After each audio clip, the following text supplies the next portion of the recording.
Hello friends, welcome to M education. Hello friends, जो नाम है हमारा चैप्टर का वो क्या है? Pair of linear equations in two variable.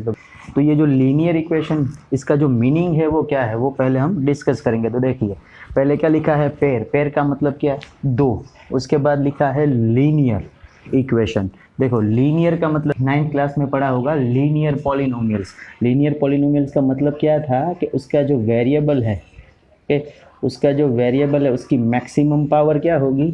1 होगी। ये जो x है वो क्या है? वेरिएबल है, और उसकी मैक्सिमम पावर क्या है? 1 है। तो हम इधर भी वही यूज़ करेंगे कि लीनियर का मतलब क्या है कि जो वेरिएबल है उसकी जो पावर है वो क्या होगी? 1 होगी। और इक्वेशंस का मतलब क्या है? देखो, ये पॉलिनोमियल थी, ये क्या है? इक्वेशन है। इक्वेशन में क्या होता है कि is equal to 0।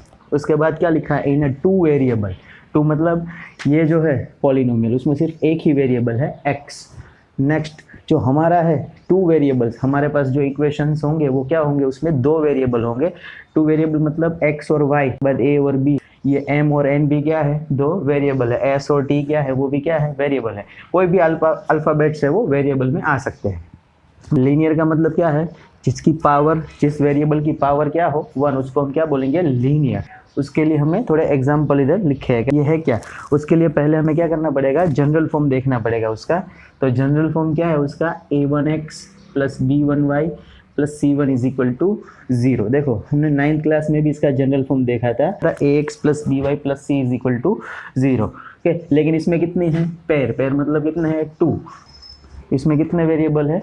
Two variables, x and y। Okay, तो a है वो क्या है? कोफिशिएंट ऑफ x, और b क्या है? कोफिशिएंट ऑफ y, और ये c क्या है? Constant term. अब देखिए, हमारे पास कितने इक्वेशंस है? दो इक्वेशंस है हमारे पास। कितने इक्वेशंस है?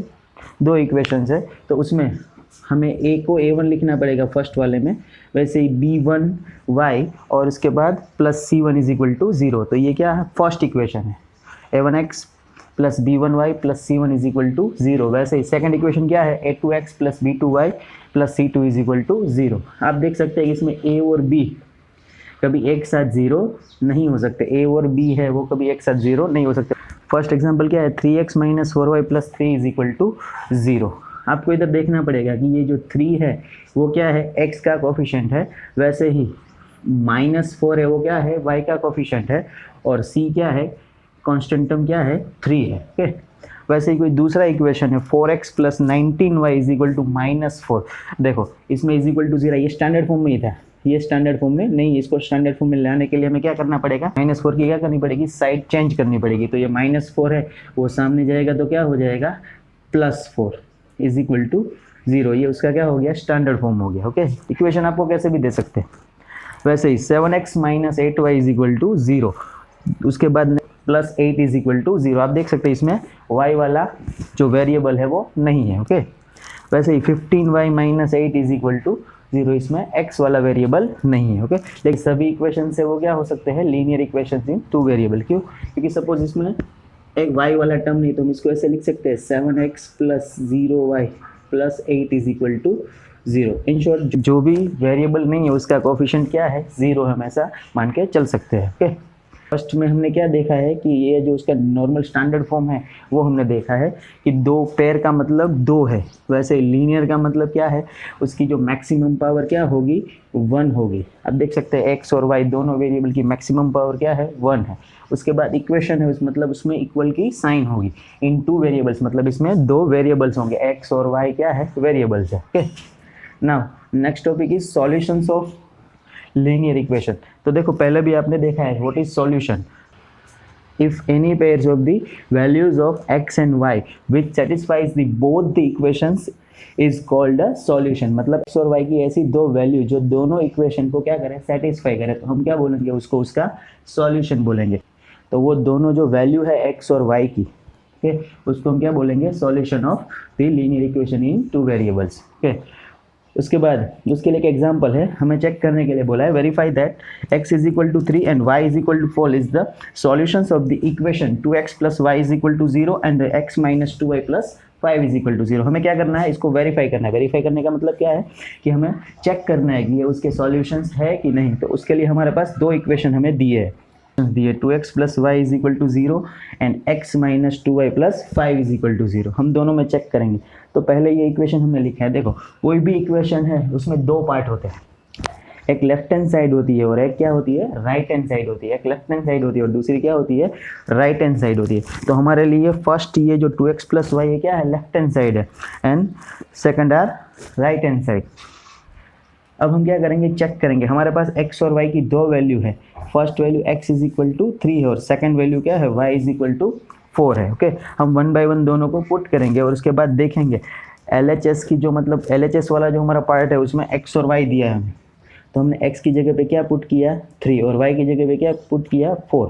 तो 2 into 3 6 plus 4 is equal to 10। और हमने देखा कि RHS यानी कि हमारी राइट हैंड साइड है वो भी क्या है, 10 ही है। मतलब ये जो x और y की वैल्यू है इस इक्वेशन को क्या करती है, सेटिस्फाई करती है। मतलब ये इसका सॉल्यूशन है।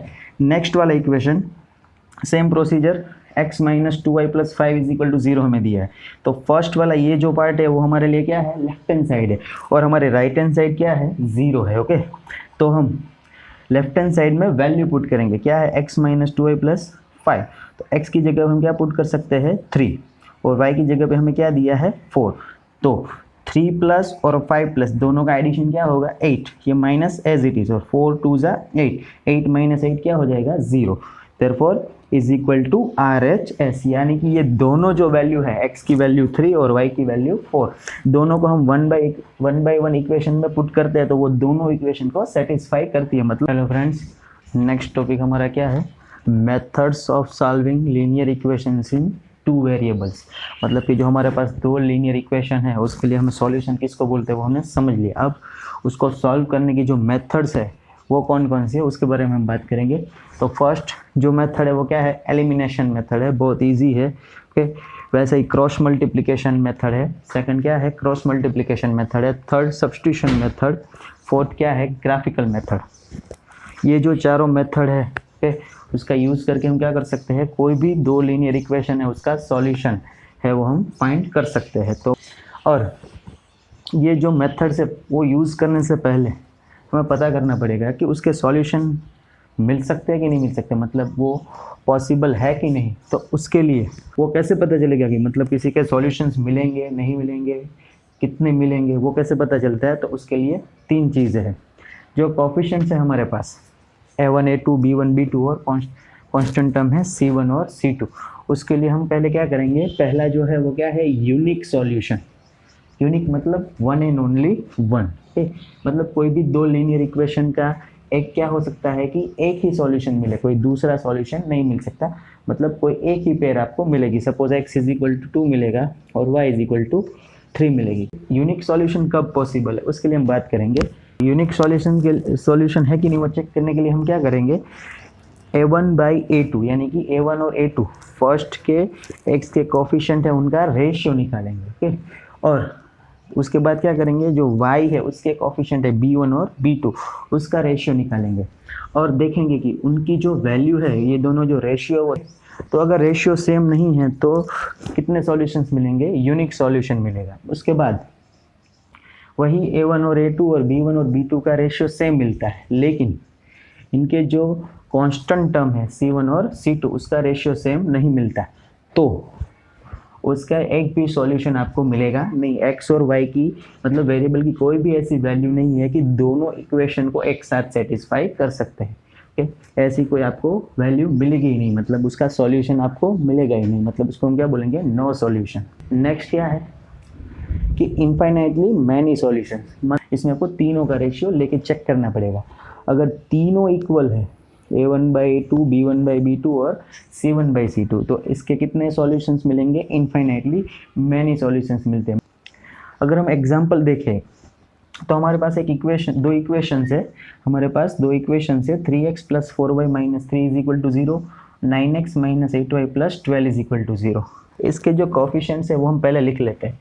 A1 और A2 हमने लिख लिया, उसके बाद B1 और B2 हमने लिख लिया, C1 और C2 हमने लिख लिया। ओके, ये जो A1 है और A2 है उसमें A1 क्या है 3 और दूसरे का जो है वो क्या है 9।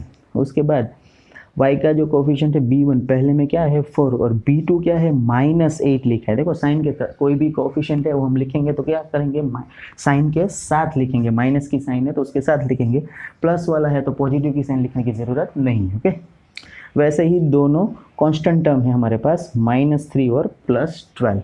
अब हम क्या करेंगे, 1 by 1 तीनों का रेशियो निकालेंगे, a1 by a2, b1 by b2 और c1 by c2। तो हमने a1 और a2 का रेशियो निकाला, तो a1 और a2 क्या है 3/9, 3 1 जा 3, 3 3 जा 9, फाइनल आंसर क्या आ गया 1/3।